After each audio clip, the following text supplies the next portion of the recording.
ভোগান্তি ছাড়াই রাজধানী ছাড়ছে ঈদের ঘরমুখী মানুষ। ঢাকার কমলাপুর রেলওয়ে স্টেশন সময় মতো ছাড়ছে সব ট্রেন। বাস টার্মিনালগুলোতেও ছিল না ভোগান্তি। স্বস্তিতে ঈদ যাত্রা করতে পেরে তাই উচ্ছ্বসিত যাত্রীরা। আশিকুল আলম জানাচ্ছেন এরই বিস্তারিত।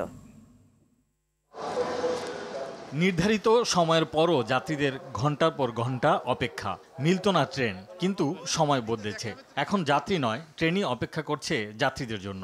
নির্ধারিত সময়েই প্ল্যাটফর্মে আসছে ট্রেন। শিডিউলের এমন সুব্যবস্থাপনায় উচ্ছ্বসিত যাত্রীরা।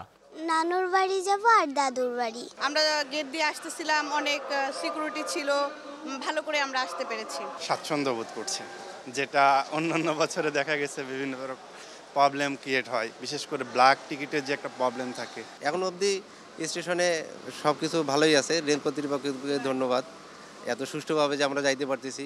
রেলের কমলাপুর স্টেশন ম্যানেজার শাহাদাত হোসেন জানান, যাত্রীদের ভোগান্তি কমাতে যথেষ্ট প্রস্তুতি রয়েছে। টিকিট কালোবাজারি রোধেও আছে তৎপরতা।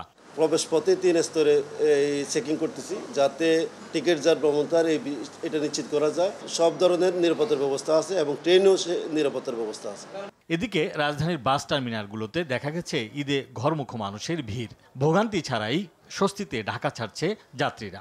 একটা সিট তো ফাঁকা থাকতেছে, কিন্তু বাস ফিল আপ যাচ্ছে, আর একটু জ্যামের কারণে একটু শিডিউল বিপর্যয় হচ্ছে, 1 ঘন্টা 1.5 ঘন্টা। যানজট বা টিকিটের যে কালোবাজারি অনেকটাই কমে আসছে। খুবই ভালো অবস্থা, কোনো জ্যামট্যাম কোনো কিছুই নাই। স্বস্তির ঈদযাত্রা নিশ্চিত করতে আইনশৃঙ্খলা রক্ষাকারী বাহিনী দিনরাত কাজ করছে। তাদের সহায়তা করছে সেনাবাহিনীর সদস্যরা। আশিকুল আলম, RTV, ঢাকা।